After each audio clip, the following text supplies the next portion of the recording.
I hold you by the neck when I tell you this. Comparison is a thief of joy.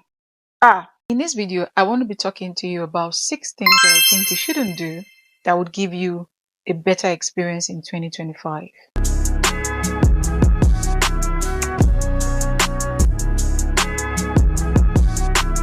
It is the third month of the year, and what is to say that it's too late to do the right things that will set you up to have even a much better 9 months of the year? In no particular order, the first one would be feeling guilty when you're resting. That culture, that needs to stop. I know some of us think that why should I rest when there is money to be made? But why shouldn't you rest when there is money to be made? How do you go about making money if your body is not rested? If your mind that produces 80% of what it takes to make money is not rested? Even God that created this world on the seventh day took a rest. That is to say, it is of importance that we need to learn to rest our body. And one thing you shouldn't allow yourself do this year is feel guilty when you need to take a rest. You have to be well rested to be able to be productive, to even show up for people, to show up for yourself. You have to be well rested. So do not feel guilty whenever your body tells you to take a break. Do take a break. Number 2 is trying to fit in a box. One of the things society have managed to do very well is create a box and, try to fit us all inside of it. But I keep saying our uniqueness is what spices up life. If God who created us had wanted all of us to be the same, He would have just given us the same attitude, the same approach, the same perspective. But the guy looked at it and said, where is the spice? Where is the fun in creating everyone the same? Hence, we're uniquely created. Every human being with his own traits, his own characteristics, we're all unique in different aspects and different ways of our lives. So why do you want to be fixed in a box? Why do you want to put yourself in a place that does not allow you to be expressive of who you are? Why would you want to do that? So in this year moving forward, you will not be put in a box. If you want to be an actress, you want to be a singer, you want to be a journalist, you want to be a doctor, whatever it is you want to do, you have all it takes to do it. You don't need to be like everyone else. Be you. That is what makes you unique. That is the fun about who you are. That is your selling point, your uniqueness.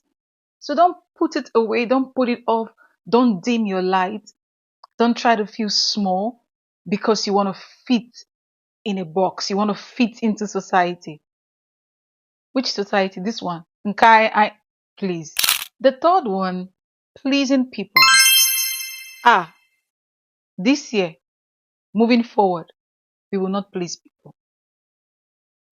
You'll be civil, you'll be cordial, you'll be respectful, but the last thing you will do on that list is to please anyone. You have to put yourself first. Enough is enough.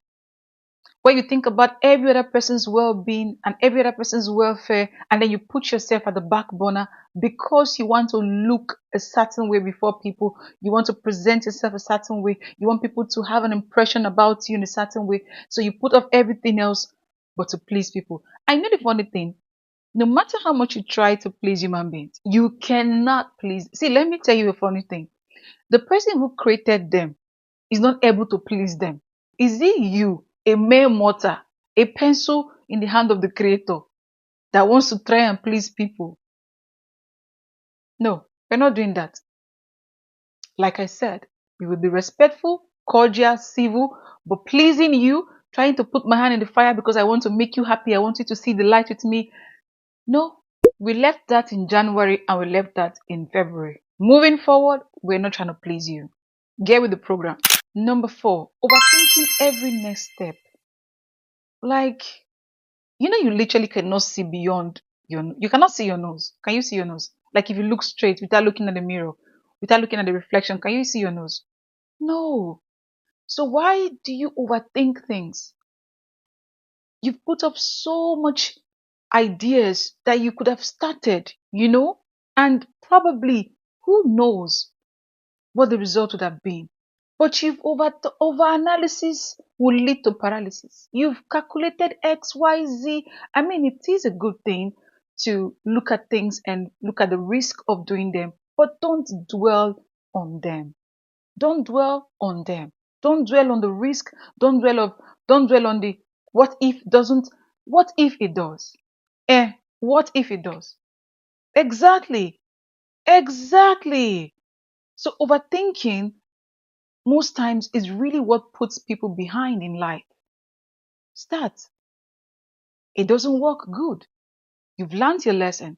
You go back to drawing board, you re-strategize, you look at what you did wrong and what could be done right, you try again.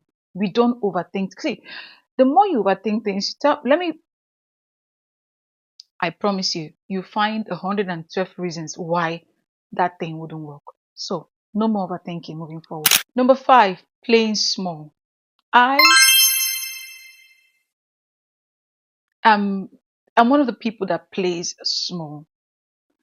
I don't know why, but I always find myself in that, you know, position of trying to, hmm, I never really reach, oh, like I shouldn't overdo this thing. Who knows me? Like, would it really work? Hmm, I'm not up to. But you know what? If I don't get out of that mentality, of that shell of playing things small, how would I attain the level that I genuinely want to attain? Do you get my point? So no more playing things small. They say fake it till you make it. If that is what it's going to take, then that is what it's going to take. As long as you don't get yourself involved in anything illegal, but no more playing small. Get out of your head. Get out of your head. You are worth it. You're deserving of it. You can do it. And go ahead and do it. The last but not the least today would be comparing your journey or comparing yourself to some other person.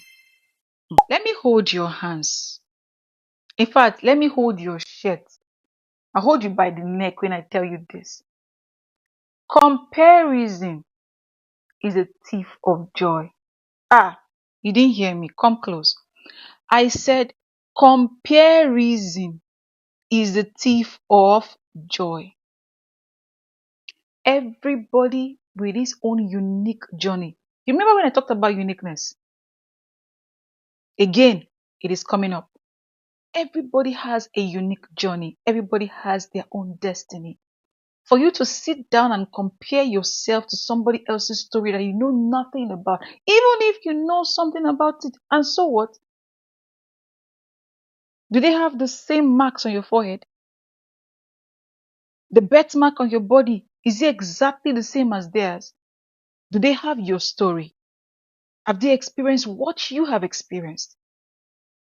Have they come out of situations that you alone can testify to what it took you to come out of it? No more comparison. People are unboxing houses, unboxing whatever. It is their time. And like the Bible says, time and season happened to them all. It is going to happen to you and for you. No more comparison. We're not doing it moving forward. Somebody is doing something nice is happening to somebody. Praise God for the person. We rejoice with you. The Bible says, rejoice with those who are rejoicing. I will rejoice with you. I am happy for you. Genuinely, from the depth of my heart, I am happy for you. Now you go back and you remember that if God can do it for A, He can do it for B. But to come and say, oh, but this person is like this. Oh, but this person can do. So what? Is that person you? The answer is no. So no more comparison. Remove your hand from anything and everything that looks like comparing your journey, your life to any other person's life. Stay focused, keep your eye on the ball, and go and smash the rest of 2025.